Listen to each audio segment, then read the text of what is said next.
بائسوپرولول ایک cardio selective بیٹا blocker drug ہے۔ بائسوپرولول کے استعمالات کیا ہیں؟ بائسوپرولول کی کیا سائیڈ ایفیکٹس ہو سکتے ہیں؟ بائسوپرولول کون سے حالات میں نہیں لینا چاہیے؟ بائسوپرولول کی پریگننسی میں استعمال کس طرح ہے؟ اور بائسوپرولول کو ڈرائیونگ کرتے وقت استعمال کرنا چاہیے یا نہیں؟ یہ سب ملیں گے آپ کو اس ایک ویڈیو میں، لیکن آپ نے ویڈیو کو سکپ نہیں کرنا ہے، لاسٹ تک دیکھنا ہے تاکہ آپ ہر ایک پوائنٹ کو سمجھ سکیں۔ میں ہوں آپ کا دوست فارماسسٹ عاصم جنید۔ بائسوپرولول کو 1.25 ملی گرام اور 2.5 ملی گرام، 3.75 ملی گرام، 5 ملی گرام، 7.5 ملی گرام اور 10 ملی گرام کے فلم کوڈڈ ٹیبلٹس میں تیار کیا جاتا ہے۔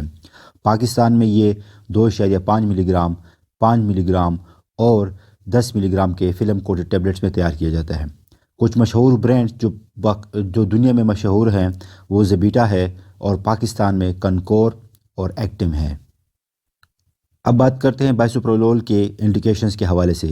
بائسوپرولول ہائپرٹینشن میں یعنی ہائی بلڈ پریشر میں استعمال ہوتا ہے۔ اس کے علاوہ بائسوپرولول کرونک سٹیبل ہارٹ فیلئر میں استعمال ہوتا ہے۔ اس کے علاوہ یہ سٹیبل کرونک انجائنا پیکٹورس میں بھی استعمال ہوتا ہے۔ کرونک ہارٹ فیلئر ایک کلینکل سینڈروم ہے جو کئی بیماریوں کا مجموعہ بھی ہو سکتا ہے، جس کی مین وجوہات کرونری آرٹری ڈیزیز بھی ہو سکتی ہے، ہائپرٹینشن بھی ہو سکتی ہے اور مختلف دل کی بیماریاں اس کی وجہ بن سکتی ہیں۔ ہارٹ فیلئر دو طرح کا ہوتا ہے، ایک سائسٹولک فیلئر اور ایک ڈائسٹولک فیلئر۔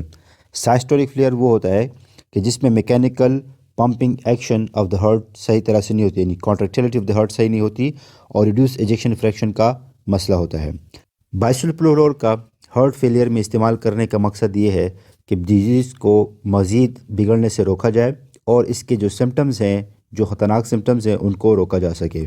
بائسوپرولول جیسے کہ ہم نے بتایا کہ کارڈیو سلیکٹیو ڈرگ ہے، تو یہ دل اور خون کی نالیوں پر اثر انداز ہونے والی ایک دوائی ہے جسے خاص دل کی بیماریوں کے لیے ہی تیار کیا گیا ہے، لیکن اس کے زیادہ مقدار میں لینے سے یہ پھیپھڑوں کی بیماریوں کو بھی اجاگر کر سکتا ہے، کیونکہ یہ بیٹا 1 بلاکر ہونے کے ساتھ ساتھ زیادہ مقدار میں لینے سے بیٹا 2 ریسپٹرز کو بھی بلاک کرتا ہے، جس سے یہ پھیپھڑوں کی حالت کو بھی خراب کر سکتا ہے، اور یہ اس طرح سے ایستھما اور کرونک obstructive pulmonary ڈیزیز کے پیشنٹ میں استعمال بالکل نہیں کرنا چاہیے۔ ہارٹ فیلئر میں اس کا استعمال کچھ ٹیکنیکل طریقے سے ہے، یعنی بائسوپرولول ایسی دوائی نہیں ہے جس کو ڈائریکٹ آپ 5 ملی گرام یا 10 ملی گرام کسی بھی پیشنٹ کو دے دیں، بلکہ اس میں ایک ٹائٹریشن ٹریٹمنٹ کرنی پڑتی ہے، یا جسے کہتے ہیں ٹائٹریشن فیز۔ سٹارٹ سلو گو سلو، مطلب پہلے آپ پیشنٹ کو 1.2 ملی گرام ٹیبلٹ دیں گے، پھر اس کو ہفتے کے بعد 2.5 ملی گرام ٹیبلٹ دیں گے، پھر اس کے بعد آپ اس کو مانیٹر کریں گے، پھر 3.7 ملی گرام، پھر اس کے بعد 5 ملی گرام کی ٹیبلٹ، پھر مہینے کے بعد آپ اس کو 10 ملی گرام ٹیبلٹ دیں گے۔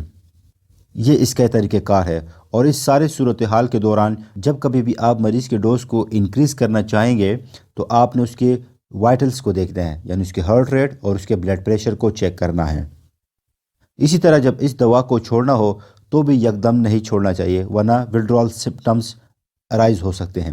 اس کا استعمال جب ختم کرنا ہو تو بھی اس کو آہستہ آہستہ ڈوز کو کم کرتے جائیں، اور کچھ عرصے کے بعد آپ اس کے استعمال کو مکمل طور پہ ختم کر سکتے ہیں۔ تو یوں بائسوپرولول ایک ٹیکنیکل پروڈکٹ ہے، اور یہ اکثر دل کی شدید قسم کی بیماریوں میں استعمال ہوتا ہے، اور اسی ساتھ ساتھ ہائپرٹینشن میں استعمال ہوتا ہے۔ بائسوپرولول اور ڈرگز کی طرح جہاں کچھ فائدے پرووائڈ کرتا ہے، وہاں کبھی کبھار یہ کچھ سائیڈ ایفیکٹس بھی کاز کر سکتا ہے۔ اس کے مین سائیڈ ایفیکٹس میں بریڈی کارڈیا ہے، یعنی دل کی دھڑکن کا بہت کم ہو جانا۔ دوسرے نمبر پر ہے اس میں ڈیزینس، مریض کا سر چکرانا، ہیڈ ایک، مریض کا سر کا درد ہونا، اور اس کے علاوہ ہاتھ کی انگلیوں اور پاؤں کی انگلیوں کا ٹھنڈا ہونا، جسے کہتے ہیں فیلنگ آف نمنس اور کولڈنس ان دا ایکسٹریمٹیز۔ اس کے علاوہ فیٹیگ یعنی تھکاوٹ، اور ہائپوگلائسیمیا یعنی شوگر کا کم ہو جانا۔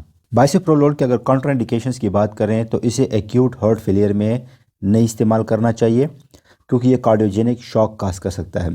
نمبر 2، یہ بریڈی کارڈیا جب 60 بیٹس پر منٹ، یعنی دل کی دھڑکن 60 بیٹس پر منٹ سے کم ہو جائے تب بھی اس کا استعمال نہیں کرنا چاہیے۔ ہائپوٹینشن، سسٹولک بلڈ پریشر جب 100 mmHg سے کم ہو جائے تو اس کا استعمال نہیں کرنا چاہیے۔